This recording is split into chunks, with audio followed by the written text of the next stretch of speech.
Welcome to the Real Estate Investing Club. This is the place everyday real estate investors gather to share their best stories, biggest insights, and favorite tactics to grow a portfolio of cash flowing properties in today's market. Here's your host, Gabe Peterson.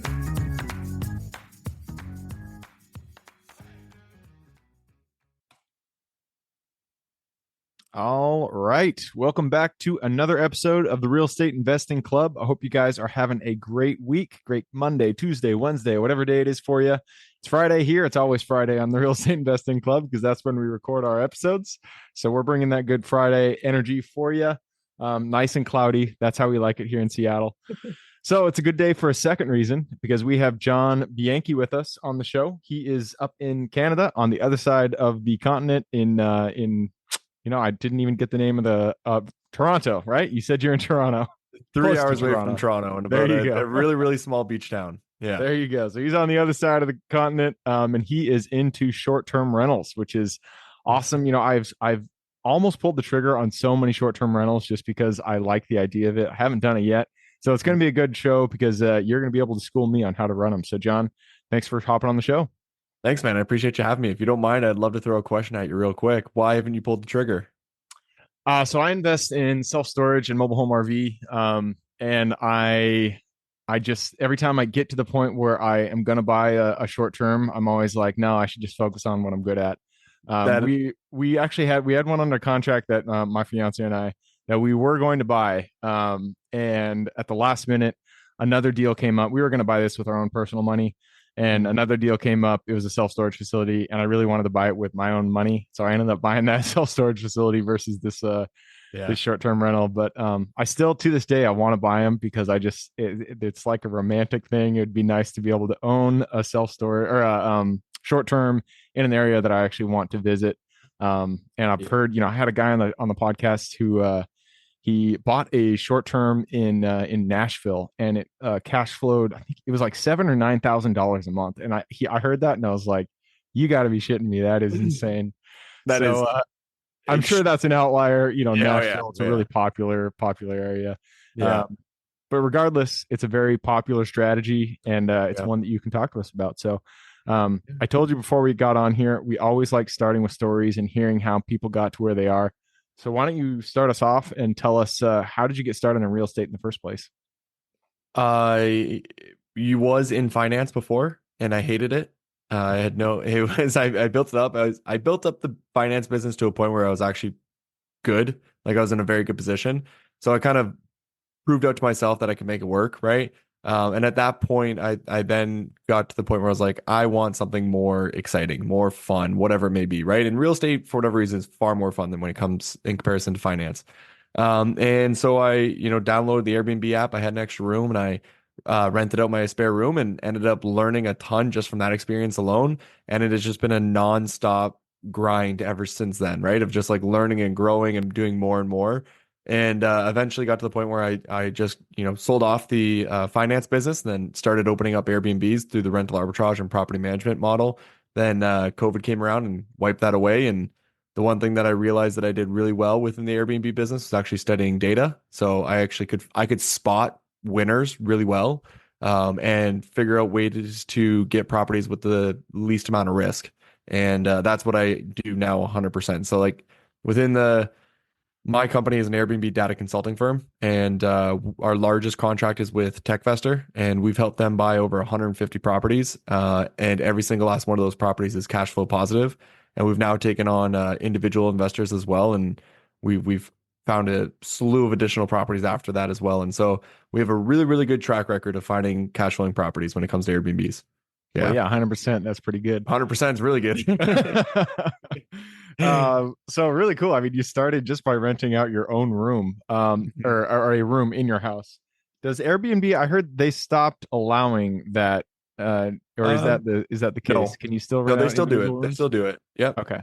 Yeah. So it's just based on location on Metro. Certain metros won't allow you. Yeah, I haven't heard of them banning the idea of where like you can rent out your spare room anywhere.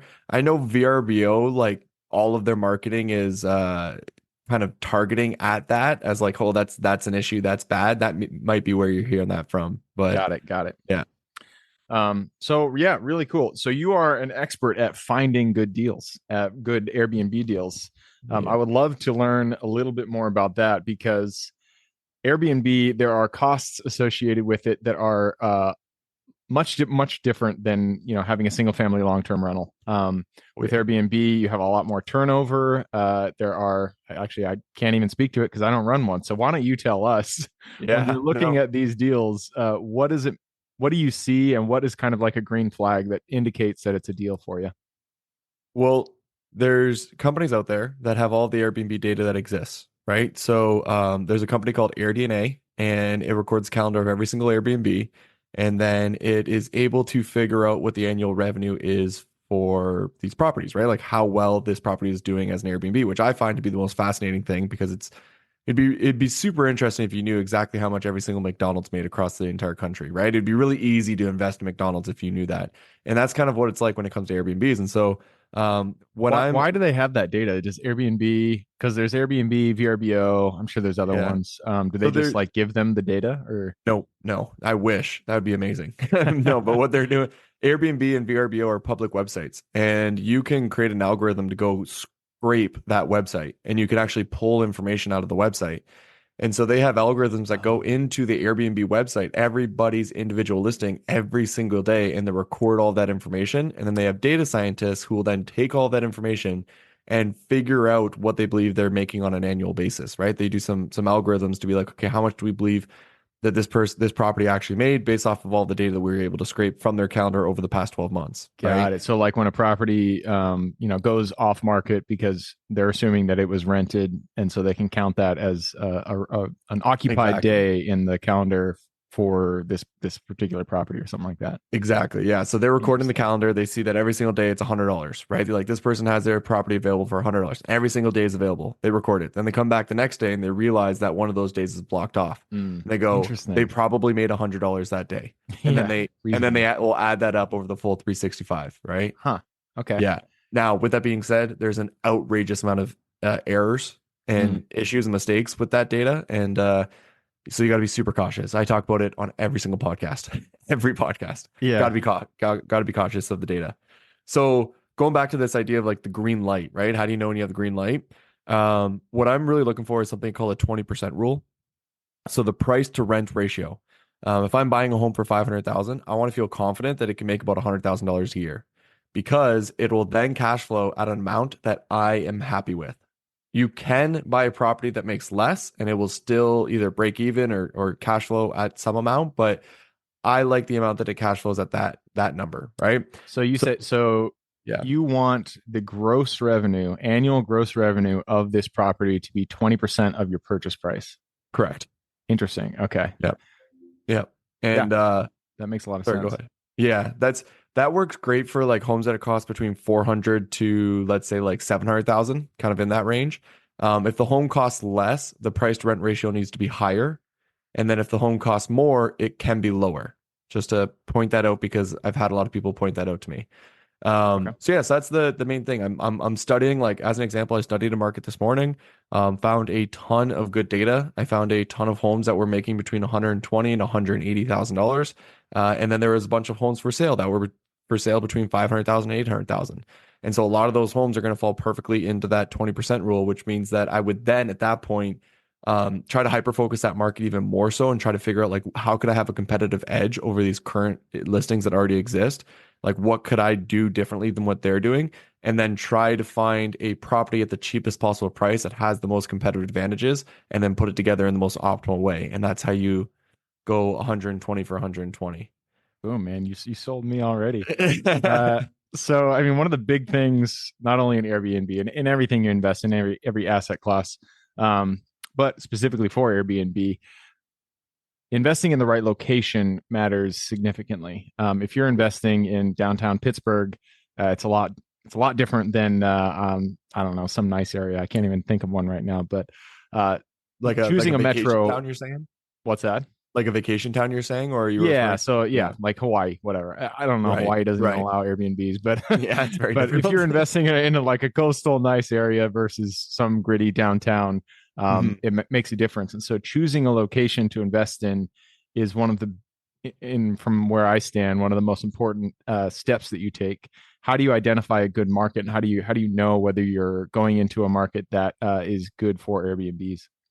So it's the first things, you got to have good regulations, right? Then you want Is home there prices. is there a tool that you can use to do that, or do No, you just got to very Google it? manual. A Okay. bunch of people have tried, it hasn't worked out. So it's very manual. Just go and look at there's different ways to figure it out. But you look up the regulations, and then from there, it's this is the part that people miss, I actually think the most, is understanding what makes real estate good. Like what's good real estate compared to bad real estate. A lot of people in the Airbnb world don't comprehend the difference. Hmm. They are just looking for cash flow. And Hmm. then they buy a property that's overpriced, that's overvalued, like overpriced or needs a ridiculous amount of work or just wouldn't never be a good purchase unless it would be like a primary home. And then they try to turn that into an Airbnb to make like maybe $20,000 a year if they're lucky, right? And it's like, well, Got that it. doesn't make a lot of sense, right? Yeah. If you want to buy in an area where the properties are not overvalued, where the real estate is, going up, not down. You want to make sure that the real estate you're buying is not uh, So the really, really fundamentals need to be there. exactly. Yeah. Thank you. Fundamentals need to be there, right? So that's kind of good regulation, good fundamentals with the real estate. And then you want demand. So you want some sort of demand for travel because Hmm. we're in the travel industry, right? So, you know, but And you got that to doesn't balance. necessarily need to be vacation travel. It could be business travel. It could be, I It don't know could what other be. I kind of I always travel go there for is. vacation travel. Okay. Okay. So yeah, because but the business travel they just don't pay as much. There's just so what you're getting is that vacation premium, right? If I'm Mm, going on a hmm. business trip, is what it is. I'm gonna try and get, cheap, nice cheap option. It is what it is.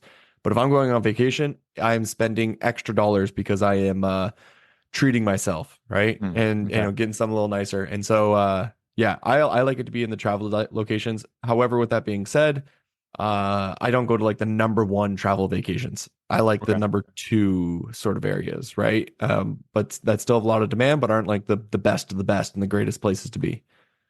That Yeah, makes that makes sense. sense. Yeah. Um, so when you're looking, are you only looking at single family, or do you also look at like condos, stuff like that? I right now I'm only looking at single family, Okay. and that's mainly due to the biggest contract that we have. Like we have a bunch of different contracts with a bunch of different people that we help find them properties, but the biggest one that we have is 100% focused on single family homes. Okay. However, I have a huge interest into flipping motels. I think there's a Motels. I yeah, man, I my fiance really likes. I don't even remember the name of the show, but there's a show out there where they do that. They flip motels. And yeah. I've watched it a few times, and I'm like, man, that looks like fun. There's going There's out some, there there's doing the yeah. design. Is it called So June Motel by any chance? I couldn't tell you. Okay, I've never okay. like come on to the beginning of Gotcha, it, gotcha. but yeah, But yeah, I like the idea. there's it I like it because it's commercial real estate rather Yeah. than and so you sell based off of NOI. And so if I can Hmm. just get that nightly rate up, which I know how to do really well, I feel like it'd be a pretty easy thing to do, but I haven't done it yet. So usually when you're speaking about something you haven't done, there's a lot of ignorance in what you're saying, right? Because you just don't know. Hey man, So yeah, there's always that. That's always the case. There's always going to be yeah, ignorance. You just got to pull the trigger and learn as you go. true. Learn, Yeah. have some conversations with people who have done that. That's the best way to learn at the Well, beginning. But can I give a quick little 2 cents on a little bit of advice that something you said that scared me and I want to jump in and say it, but I was like, I'll just wait, which let's is the hear it. fact Yeah, that yeah, yeah. you wanted to buy a home, you wanted to buy a vacation home in a place that you like to go vacation. Okay. Right. That, if I just be very straightforward, that is where I see the majority of the mistakes happen in the Airbnb game. The majority Interesting. of the mistakes, right? Okay. Because usually the place that you like to vacation isn't always the best place to put your money, right? So I think my financial business that I had in the background back in the day really helps with the Airbnb business because I always see everything as like, okay, is this the best use of dollars? Right. Hmm. So Yeah. there's kind of two ways of thinking about this. Is it just going to be a vacation home that you want it to pay for itself that you can then have and, appreciate with the real estate? And you don't give it, you could care less if it was like a really good investment or not. Right. That totally fine. Go for it. But there's a ton of people who want to make a good investment, but they also want it to be in their favorite vacation place.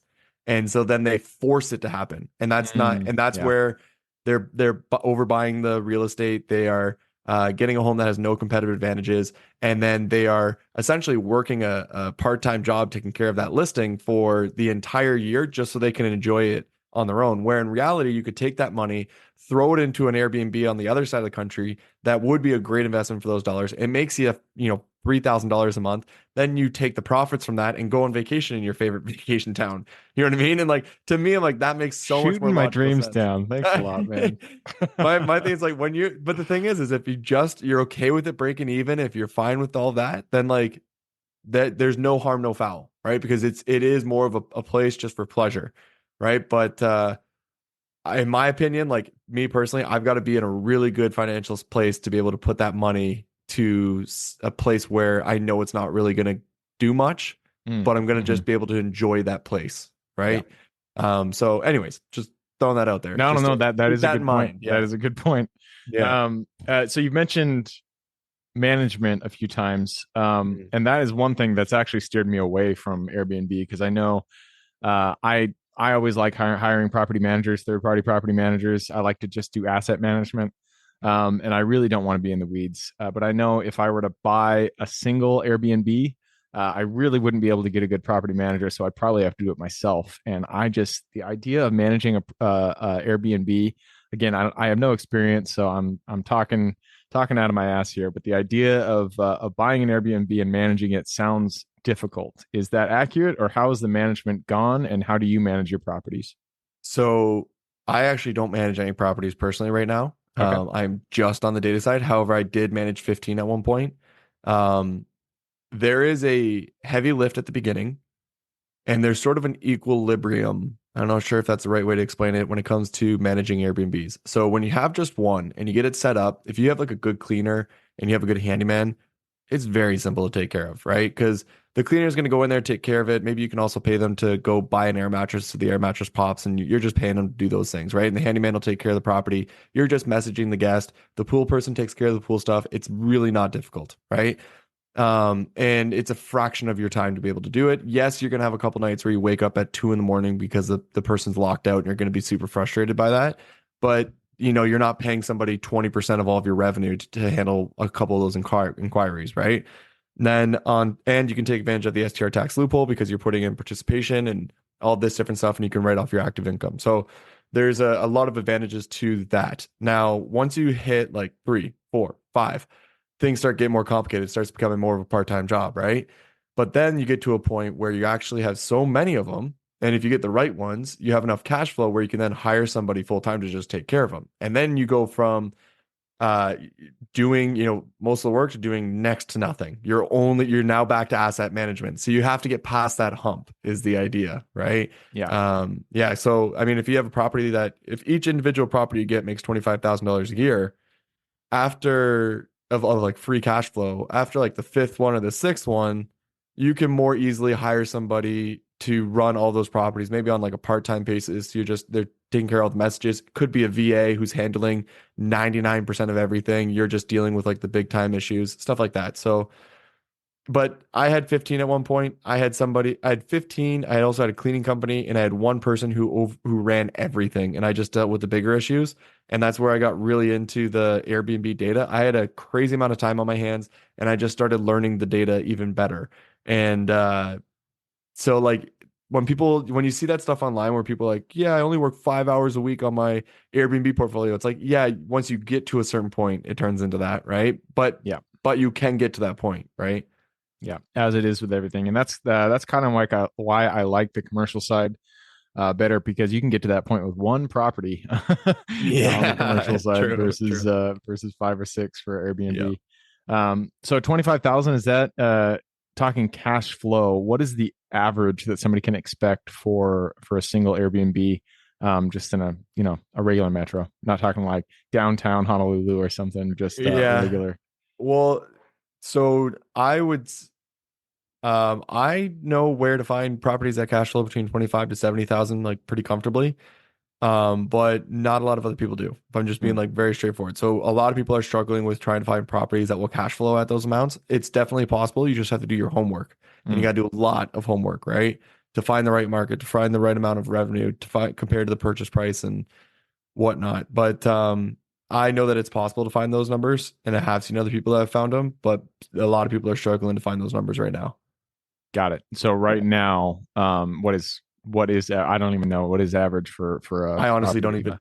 I genuinely don't know. You what only other look people- at the killers. That makes sense. Yeah, That's a good way to go. Just I'm not wasting my time with the other ones. yeah, that makes sense to Yeah. me.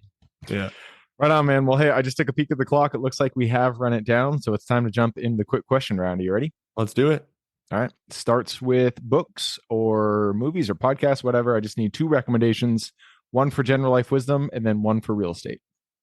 Atlas Shrugged is my favorite book Nice. Yeah. of all time. Yeah, I've gone through that one a lot. And then one for just general real estate. It's like Money People Deals. Is one that it's written by a Canadian. It's about doing joint venture deals. I've read like half of it, but the front half was all of like how to actually do a JV deal. The second half was all like how to be better and all that kind of stuff. And I've self-help books, and I just didn't care for that part. But the first part was great. So Nice. I've read a bunch of the other self-help books, so like I'm good. So I just wanted the practical stuff. Right Those are my on. 2 book recommendations. You're the first person to say Atlas Shrugged. I used to be a true Randy. I read every single one of her books, but I haven't. That was back in my early 20s, and when I had a lot of spit and vinegar in my in myself. But yeah, that is a great book. Something I would definitely recommend, especially for your younger years. Yeah, man, I upset. I love that book so much. I remind like it's like a good way of looking at the world. I know there's a lot of flaws in it and all this different stuff, but no one else is gonna do like you can't rely on anybody else to do it. It's got to be you, right? If you want anything to happen, you have to do it. It's as simple as that. And the harder you work, the more value you feel for yourself, right? And that's really like the main things that I get out of that book. I just want to prove to myself that like I am good, I'm valuable, and I can do what I say I'm going to do. So, yeah. It's Ayn Rand. She probably wasn't a very pleasant person to be around, but she probably definitely not. definitely had a good message to put out there. Yeah. All right, next question is for your younger self. Let's go back to the John who had no experience in real estate. He was just getting started. Go back to him, look him in the eye, give him one piece of advice moving forward.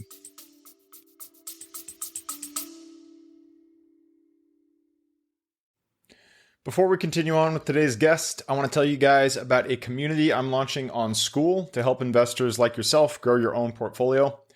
In this community, you'll get access to all the docs I use, all the systems I've built, everything I've used to grow my own portfolio, as well as instructions and guidance on how to get out there and find great deals, how to finance those deals, and then how to manage them for great returns. Since we're just launching it, the price will be set at a measly $20 per month, and whatever price you join at is the price you'll have for life. We will be increasing the price as the group grows, so if you're at all interested in growing your portfolio along other investors, now is the time to join. I will put the link somewhere in the bio or on our podcast website at therealestateinvestingclub.com, so if you are interested, head on over there. With that said, let's get back to the podcast.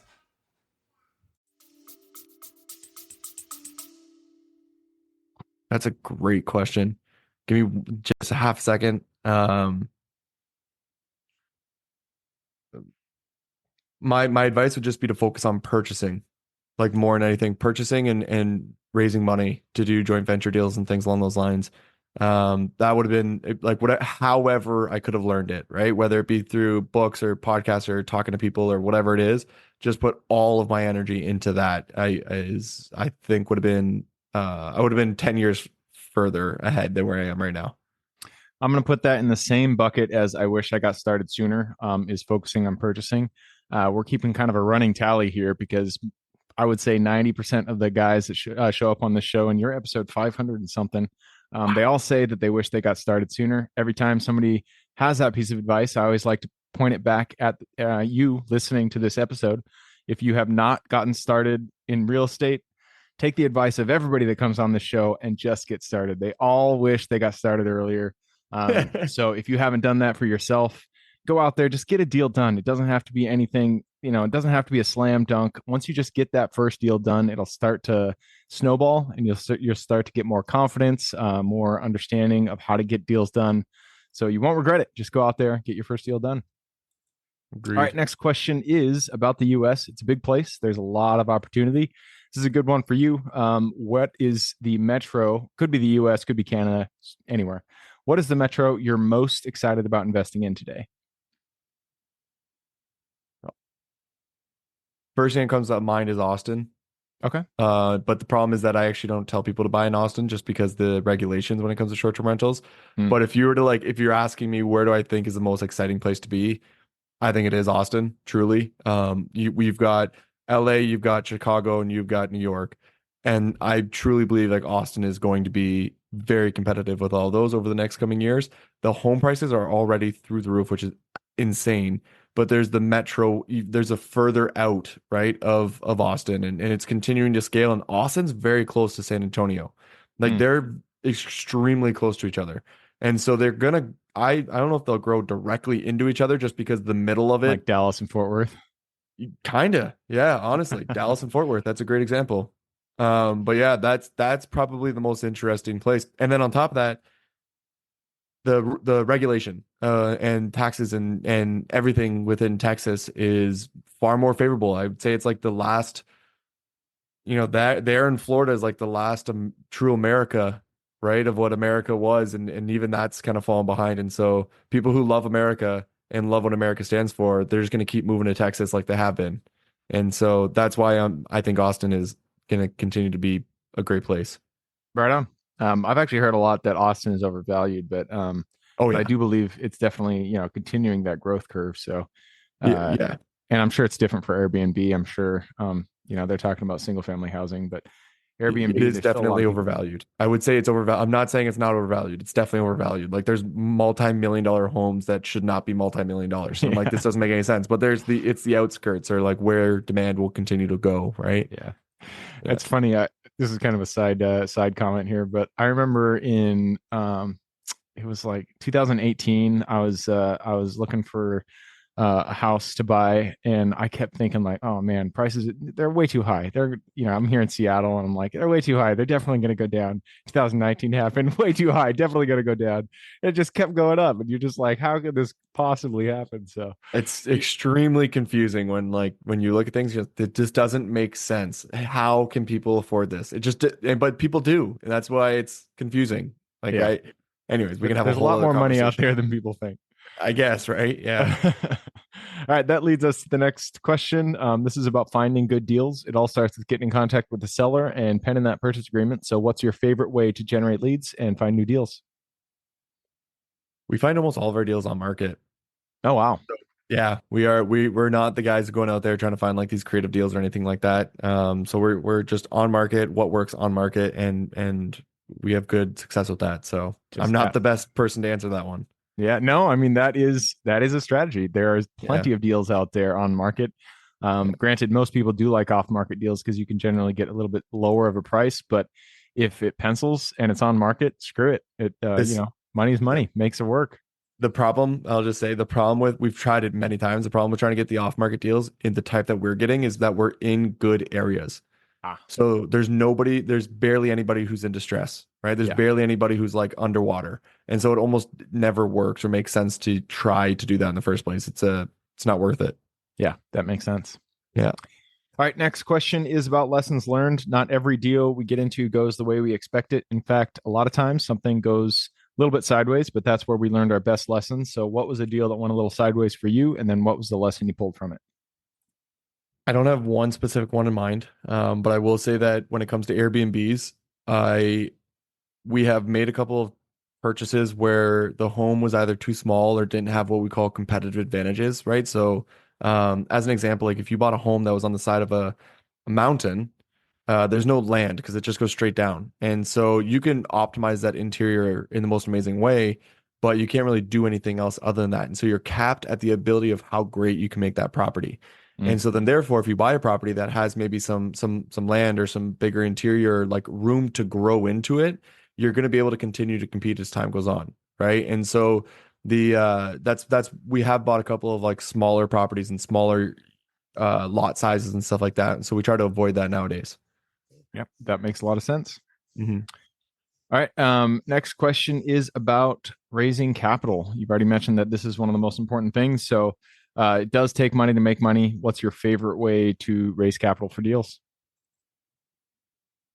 So I have raised capital specifically to open up my Airbnb arbitrage business back in the day, but not specifically to do a joint venture deal for properties that I own. I have been a part of an investment fund that has raised $70 million, but I was not the one raising the money in the first place, right? So, but what I will say is that I think that the joint venture deals definitely have like the best. How do I put this? I'm a little bit out of my element on this one.